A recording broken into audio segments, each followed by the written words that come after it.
Hi, ladies and gentlemen. Welcome to the Global Economic Perspective with Raymond. This is Raymond Chen.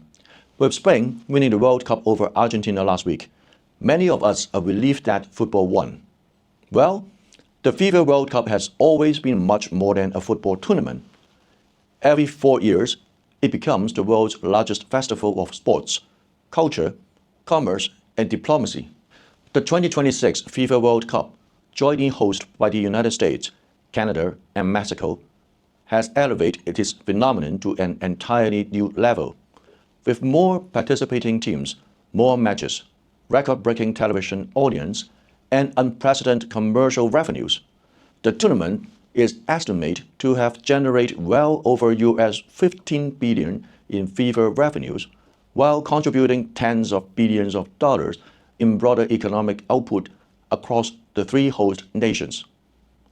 Some media reports have estimated the overall commercial value and economic gains to exceed renminbi 700 billion when direct and indirect effects are combined. FIFA itself had a budget nearly US 8.9 billion in tournament-related revenue before the event, while subsequent reports indicate that actual revenues significantly exceed expectations, largely driven by hospitality, sponsorship, and ticketing. More importantly, the success of this tournament signals a profound transformation in the global sports economy. The World Cup is no longer merely a sporting competition. It has become a sophisticated economic ecosystem integrating tourism, media, technology, digital commerce, infrastructure investment, and international branding. Traditional economic analysis often focus on ticket sales and tourism expenditure. However, modern mega events generate value far beyond stadium attendance. Every World Cup activates numerous industries simultaneously. International airlines benefit from millions of additional passengers. Hotels enjoy exceptionally high occupancy rates.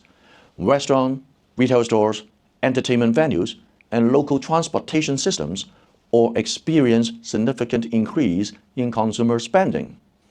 Broadcasting companies, streaming platforms, and advertisers compete furiously for audience attention. The 2026 tournament demonstrates this multiplier effect on an unprecedented scale. According to FIFA's economic assessments, approximately 6.5 million spectators were expected to attend matches across North America. The tournament was projected to contribute more than US 40 billion to global GDP, while supporting over 800,000 full-time equivalent jobs worldwide. Canada alone estimates approximately Canadian 3.8 billion in economic output, together with thousands of jobs created or sustained. Perhaps even more valuable than short-term consumption is the long-lasting enhancement of city branding.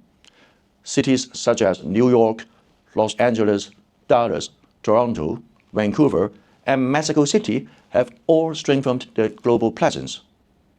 Such international exposure often translates into future tourism, foreign direct investment, and business opportunities that extend well beyond the tournament itself. Unlike previous World Cups, the 2026 edition unfolds in an era dominated by artificial intelligence, social media, and digital commerce. Football itself remained the centerpiece, but the surrounding digital ecosystem creates entirely new revenue streams. Streaming services compete aggressively for viewers. Social media platforms generate enormous advertising income. Content creators produce millions of hours of football-related videos.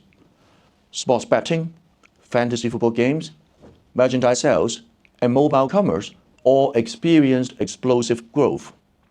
Artificial intelligence further transformed fans' engagement. AI generate multilingual commentary, personalized highlights, automate statistics, and intelligent fan interaction, significantly enhance the viewing experience while reducing production costs for broadcasters. This reflects an important trend within the global digital economy. Today's consumers no longer simply watch sporting events, they continuously interact with them. Every online interaction becomes monetizable data. Consequently, the digital economy has become one of the largest beneficiaries of modern mega sporting events. Corporate sponsorship has evolved dramatically over the past decade. Previously, companies sought brand exposure through stadium advertising and television commercials. Today, sponsors purchased integrate ecosystems. They acquire consumer data, digital engagement, exclusive online content, influencer marketing opportunities, and cross-platform advertising rights. Technology companies, financial institutions, payment providers, and e-commerce giants increasingly dominate sponsorship portfolios, and this shift reflects broader structural changes in the global economy. Brand value is no longer measured solely by visibility, but by measurable customer engagement.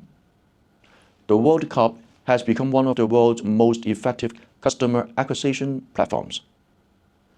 One of the most remarkable features of the 2026 World Cup was its organization across 3 nations. At first glance, such an arrangement appears extraordinarily complicated. Different immigration systems, different tax regimes, different security policies, and different legal frameworks. And yet, the tournament proved remarkably successful. You may ask, why? The answer lies in economics. Hosting the World Cup independently has become increasingly expensive. Modern tournaments require enormous investments in stadium construction, transportation networks, telecommunications infrastructure, and security. For many countries, these costs have become politically difficult to justify. Joint hosting distributes these financial burdens. Instead of one country building 12 or more stadiums, several countries share existing facilities. Infrastructure duplication is reduced. Financial risks become more manageable. Political cooperation also improves regional integration. North America effectively presents itself as one integrated economic region rather than 3 separate national markets.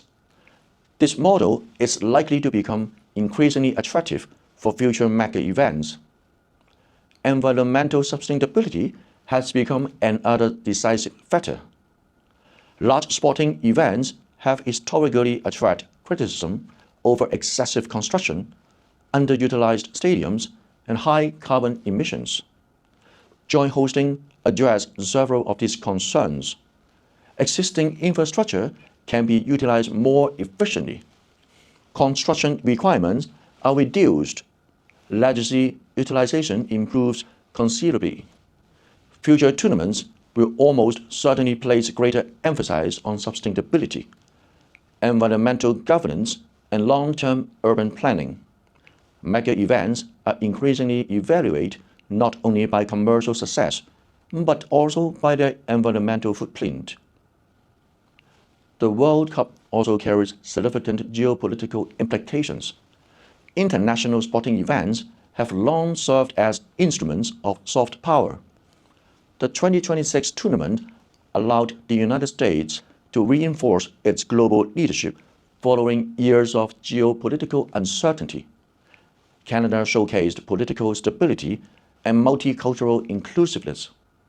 Mexico demonstrated its growing importance within North America's integrated economy.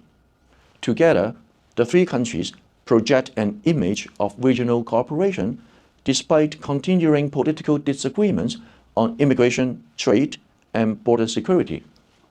Sport once again functioned as an effective diplomatic bridge. This geopolitical dimension should not be underestimated. Hosting global events enhances national reputation, attracts international investors, and strengthens diplomatic influence. Will multi-country World Cups become the new normal? The answer is increasingly yes. Several structural trends support this conclusion. First, tournament expansion continues. The 2026 World Cup featured 48 teams and 104 matches, the largest tournament in FIFA history. There is already discussion about potential future expansion, although this remains controversial because of scheduling, infrastructure demands, and sporting quality. Second, infrastructure costs continue to rise. Few individual countries are willing to bear the entire financial burden. Third, climate risk requires geographic flexibility. Multiple host countries reduce weather-related operational risks. And fourth, international transportation has become far more efficient. Modern aviation networks make cross-border travel increasingly convenient for supporters. And finally, political collaboration through sport aligns well with broader trends of regional economic integration. Future World Cups may therefore resemble multinational economic zones rather than traditional national hosting models. And now, from a very successful international sporting event, let's set our sight back to Hong Kong. Although Hong Kong might not realistically host a FIFA World Cup, it can still learn valuable lessons from the tournament's economic success. The first lesson concerns what we call the experience economy. Consumers increasingly value experience over physical products. Whether finance, tourism, or retail, creating memorable customer experience have become essential. Second, digital technology must integrate with every industry. Artificial intelligence, fintech, digital payments, and immersive media should become core components of Hong Kong's service economy. Third, major international events generate long-term economic value only when supported by complementary industries. Hong Kong should continue attracting international conference, fintech exhibitions, cultural festivals, and sports competitions while integrating finance, tourism, and innovation into a unified ecosystems. Finally, the World Cup demonstrates the power of regional collaboration. Just as the United States, Canada, and Mexico jointly create an economic platform larger than any individual market, Hong Kong should continue strengthening collaboration within the Guangdong, Hong Kong, Macau, Greater Bay Area. Rather than competing individually, regional integration creates greater international competitiveness. The 2026 FIFA World Cup ultimately represents something much larger than football. It illustrates how mega events are evolving into comprehensive economic platforms that integrate commerce, technology, diplomacy, urban development, and cultural influence. The winners are no longer determined only by who lifts the trophy.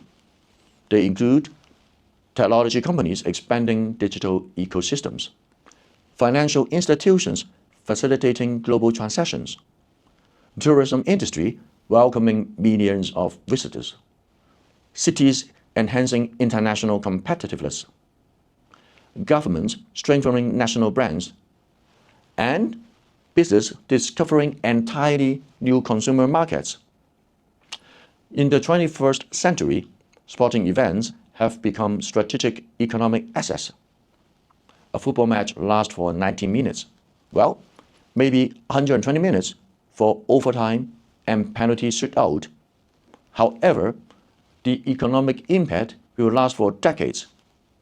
That may well be the most enduring legacy of the 2026 FIFA World Cup. That's it for today. Thank you for watching the Global Economic Perspectives with Raymond. I'm Raymond Chen, and I will see you in our next episode. Bye-bye.